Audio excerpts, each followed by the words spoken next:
Welcome. I'm the Deadwood Jedi. This is another Raid Shadow Legends video. Today we are taking a look at the Fusion Champion himself, Astralon. I'm very excited about this. Adamantite was kind enough to let me go ahead and check out his account, so I'm very excited about this. He pulled two champions we're going to be looking at. First one is going to be Astralon. That's what we're going to look at today. And then I think probably tomorrow we'll look at the other Fusion Champion, Lodric Falconheart. I think these are both really interesting champions. I'm kind of curious to see how they use their skills, how they're used, like et cetera, et cetera, et cetera. You understand what it is. I want to get in there. I want to check them out. Yeah, so it should be really exciting. Now, one of the tricks are obviously going to be with Astralon is he needs both accuracy and he can hit hard. So it's kind of finding a combination of both. The gear in this account is not like super endgame gear. So definitely we're not maximizing what we can do with these champions just based off the gear and the silver that we have available. But I am going to try and put together the best gearing I can for these champions. And I think we'll be able to get a fair amount out of them. So with that said, let's go ahead and check out Astralon. So this is Astralon, and he looks just amazing. He might be one of the best looking champions in this game. I absolutely love the writing on him, the little runic script he's got going on, the all-metal body, the gem even in the middle of the back, the red wings are dope, as is that halo. Like, just such a like a counter angel, you know, angel of death type of thing. I just really am digging the way he looks. I'm excited to see what his animations are like. Now, I was able to put some perception sets and cruel set on him, and I think we have the gear at a pretty decent level. So we've got 310 accuracy, 100% crit rate, 167 crit damage is not great. Almost 4,000 attack, which is pretty solid. Definitely could be higher than that. He has an incredibly high base attack, which is fantastic. So you could easily build him with like 5,000, 6,000 attack. Maybe not easily, but it's definitely doable. But again, we're a little bit limited in the gear that we have. We have crit rate gloves as opposed to crit damage, so there's definitely some things we could do a little bit differently. Now, accuracy is going to be really important with this one. He has buff strips. He places debuffs. So going down the side tree and support, I think is actually a really good idea to do that. Now, one thing I would probably do is Lure of Steel instead of Evil Eye. In fact, let's go ahead and remaster him to give him, I think, the way that I would like to approach him, which I think is just going to be the best approach going forward. So crit rate and crit damage are obvious choices, right? Now, the next question is, do you take Shield Breaker, which is always good when you're facing champions that have shields up? I think this is actually a good thing. One of the things he doesn't ignore is shields. So if those happen to be on, then at least we'll be doing a little bit more damage. That's not a bad choice. You could also go over here and get Heart of Glory, I think is another good option there. Now, other than that, we always try to take Whirlwind of Death when we're talking about arena or dungeon champion. So the more kills they get, the faster they go. That is going to be the case here. He's going to be an arena champion. Definitely where we're going to want to approach it. We could take this singled out, but I think we're actually going to be better taking Ruthless Ambush. Increases damage inflicted for first hit on each enemy. That's kind of the idea here with the arena build. And so taking that in mind, we don't necessarily need to bring it down for max HP. Not my biggest concern, honestly, is dungeon bosses. That's not really something that I'm as intrigued by. So we're going to go and take Cycle of Violence here. I do want to go ahead and take Kill Streak so we get more damage as we kill people. Now, because we don't have a lot of crit damage going on in this build, I think we're actually going to be better off going to Flawless Executioner. That and Helm Smash are pretty equivalent, so you're not going to go wrong one way or the other. We could take Stoke to Fury, but I'm going to go ahead and go here to Blood Shield and then to Flawless Executioner. So that's the approach I'm going to take. That does mean we can come down here, down the accuracy tree as well. We're going to go ahead and take all of this. Increases our accuracy. It's a good thing. And then I want Lure of Steel, and the reason why is so we get better bonuses from the set pieces we are putting on. And I'm also going to take Cycle of Magic so that we can cool down our skills and abilities faster. It's very possible, in fact, because he took it before, Evil Eye is always good, reducing turn meter. We'll go ahead and take that. I think that's fine. It's not my personal choice, but I think, either way should be good. And now the question is Sniper or Master Hexer. And if we look at the skills here, it's a good point to do that. We look at the skills. A1 places a decreased defense. It's not a high chance. He's not fully booked on it. That's okay. It's not really going to impact things too much. So we could take Sniper to improve that chance. Then we also have Divine Imminence. So it looks like we're not fully booked with everything here. Let me just check something really quickly here. Okay, yeah. So we're not fully booked on it. We're not placing any debuffs here. And we can, yeah, these are all 100% chance. So we don't need Sniper. We can take Master Hexer to try and extend those debuffs. I think that's the way to go with it. And that'll be good for him. As we look at the kit, we can see decreased defense on the A1. There's a lot of stuff that when you use them with Countess Licks, but we don't have Countess Licks, so I'm going to kind of skip that. It's pretty hard to get both champions, so obviously if you have them, you can Inquisit on that. Basically just means they're going to attack more times. We have Divine Imminence here. Basically, this is an awesome skill. Ignores increased defense, strengthen, and ally protection buffs as it attacks. And if it kills somebody, it revives them and places a shield on them and a shield on this ally. Really nice skill. Ally protection, strength, and increased defenses are all really good damage mitigators, especially ally protection. So those Krisk teams, he's going to be great for knocking them out of the fight. Also Necrit teams, he's going to be really great for knocking out. And then Light of Sanctity removes all buffs from targets that are under a Veil or Perfect Veil buffs. So if they're not under those, it's not going to strip anything. That's okay. It'll place some weakened debuff for those that have those stripped. And then also has basically 100% chance to land a stun debuff. This is phenomenal. AoE stun is great. Once it's booked, it's 100% chance. Right now, it's not. So let me go ahead and take a gander and see where we're at on the book situation here. Okay, so the one thing that we are missing in this account are the books to really level him up fully. And considering the number of books that we need for all these champions, that's probably going to be a common theme for people. We're missing 4 there, 4 here, and another 5 there. You're talking 13 books. God, this is a low book champion. Pisses me off. It's so stupid how they do that. Anyway, we have crit rate gloves on. With the executioner, we're up to 187 crit damage, 105 crit rate, and 4,000 attack. That's good. 322 actually should be good for the majority of Gold 4 Arena. Let's go ahead, take him into Arena, see what he can do and how he plays. Actually, before we go in Arena, let's take him into Dungeons really quick. Let's kind of take a gander at his skills, how he uses them, when he uses them, and just kind of see how they play through that. Now, we've got kind of an interesting team here. We can take out, I think, Mountain King, and we'll bring Astralon in, and should be able to see. This way, we should be able to see exactly what he can do as we go into the fight. All right, so here we go. Astralon is first. He's the fastest on this team. This is not like lots of champions on this account. I don't think the gear level matches the champion level, so that's okay. So let's go ahead and just click auto and see which skill he uses. It's either going to be Light of Sanctity or it's going to be Divine Imminence. Now, neither one of the abilities are really there. Like, there's no Veil out there. There's no ally protection out there. It's just going to be kind of interesting to see which skill gets used here. And Divine Imminence, Light of Sanctity. Light of Sanctity is the one. The AoE stun ability is the first one. Fantastic skill, right? Cannot hate on that. We do have Veil now on all of us, which is great. You can kind of just run through some of these skills here. And there he goes. Divine Imminence. Looks like the next attack there. Looks really cool, too, doing these skills, I have to say. Rector Drath just doing work over here, healing everybody. Oof. Alright.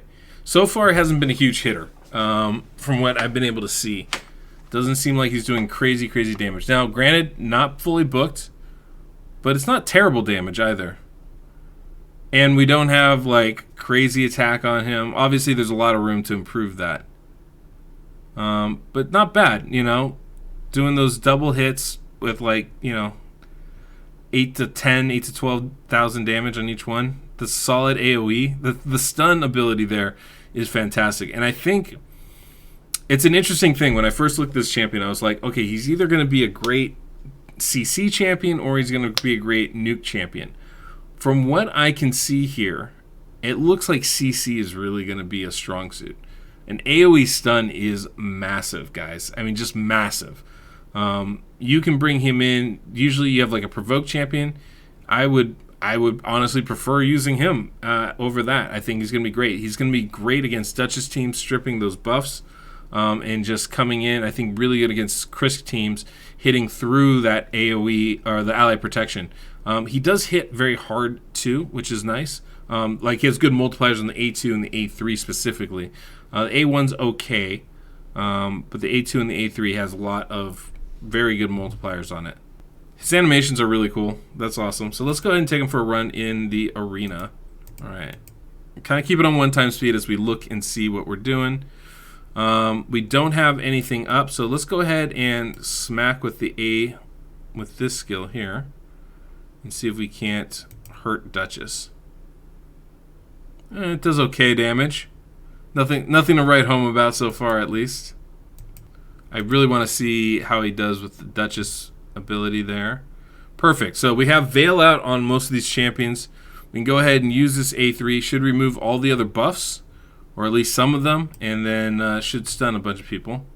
So you can see removed all those buffs. Did some good damage on there too. Once we had the decreased defense out, it made a big difference, I think, as to how much damage we were doing there. So definitely has some skills in this for sure. Obviously, this is a trick, right? If you're faster than Duchess, then they have that veil up. You don't. So this is a good opportunity to kind of really see everything. Okay, they all have veil up there. We should be coming in here with this perfect veil and dropping the stun. So let's kind of see on auto what he does. Yep, strips them. You can see that stunned Arbiter already. Stripped all the buffs off Rotos there. So in this case, this is great. We are going second.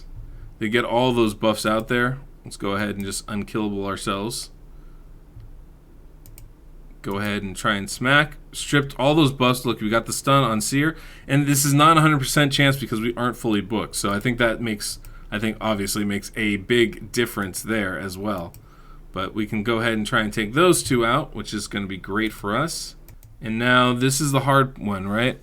So we can go with the A1, try and place decreased defense. It's not going to matter. A2, ignore strengthen, increase defense. So we'll ignore that.